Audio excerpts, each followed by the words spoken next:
Hello everyone, দিন বাদে শাড়িতে রেডি হচ্ছি, রেডি হওয়ার ভিডিওস দেব।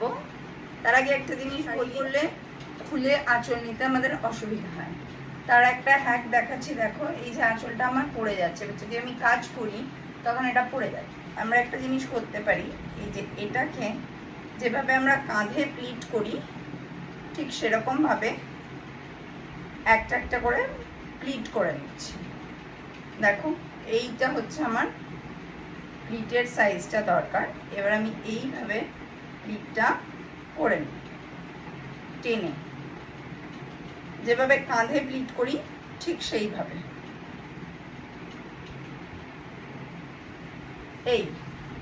এই হচ্ছে আমার প্লিট।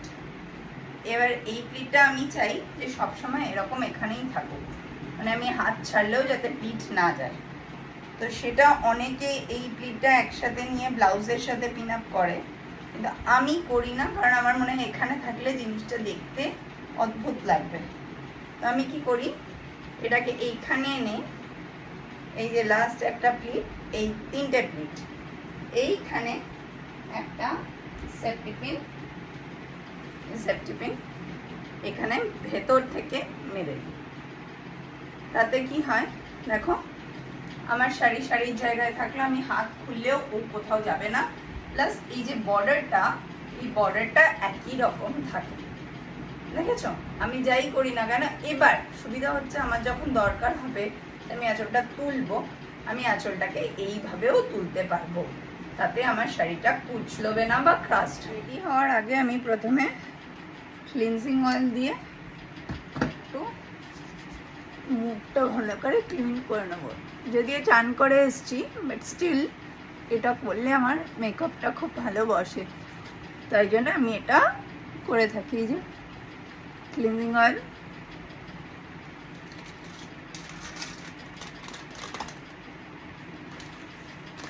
এবার একটা হোয়াইট নিলাম,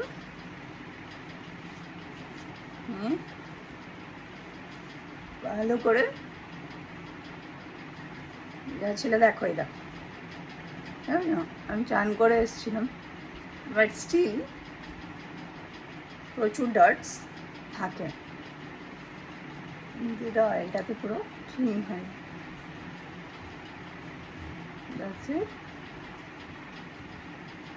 হলো ক্লিন।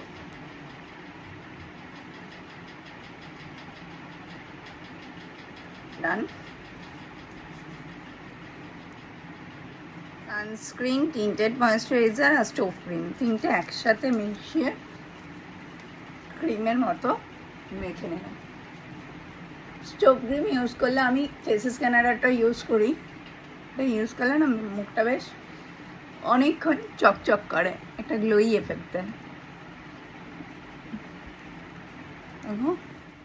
একটুখানি এক পাফ ফাউন্ডেশন, এটাকেই ভালো করে ড্রপ করে লাগাবো, তারপরে ব্লেন্ড করে নিই।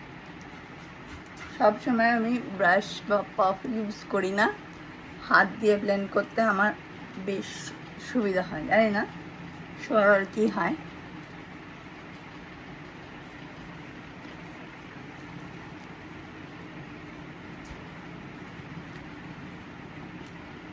দেখো, ওপরটা হয়নি ব্লেন্ড, নিচটা সুন্দর ব্লেন্ড হয়েছে। কনসিলারটা চোখের কোলগুলোতেই লাগে, আর খুব একটা লাগে না আমার, বাট চোখটা তাহলে একটু ফর্সা লাগে। বানানা পাউডার, যেটা প্রায় শেষের দিকে, ভালো করে পাফ করে নেব।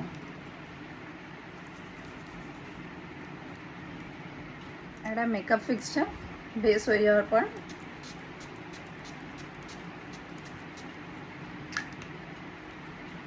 ডান।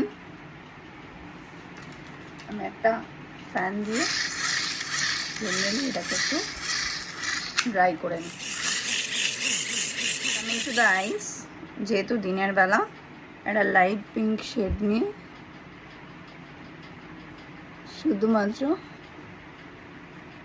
আপার পুরো লিডটা জুড়েই আমি পিঙ্ক কালারের একটা বেস করে নিলাম। সন্ধ্যাবেলা হলে আমি শিমারটা দিতাম, সকালবেলা তো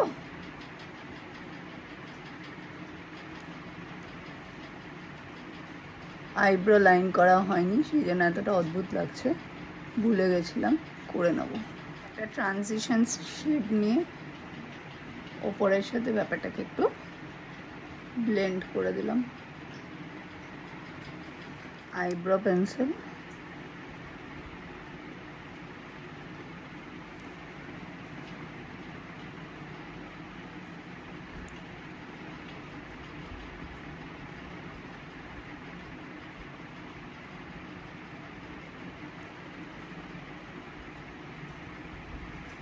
ডিফারেন্সটা বোঝা গেল। তলায় কাজল পরবো।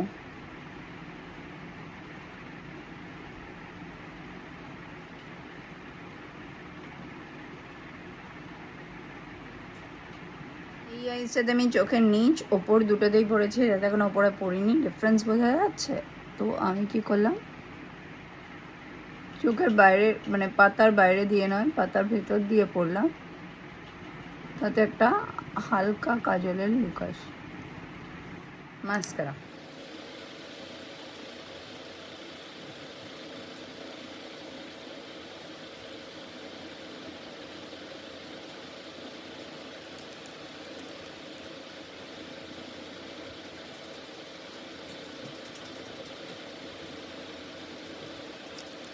একটা হ্যালো ব্লাশ,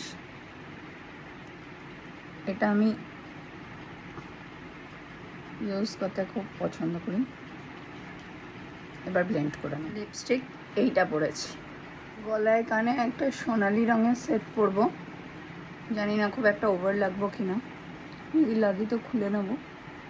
আগে কানে দুলটা পরলাম, and here comes the collar hand.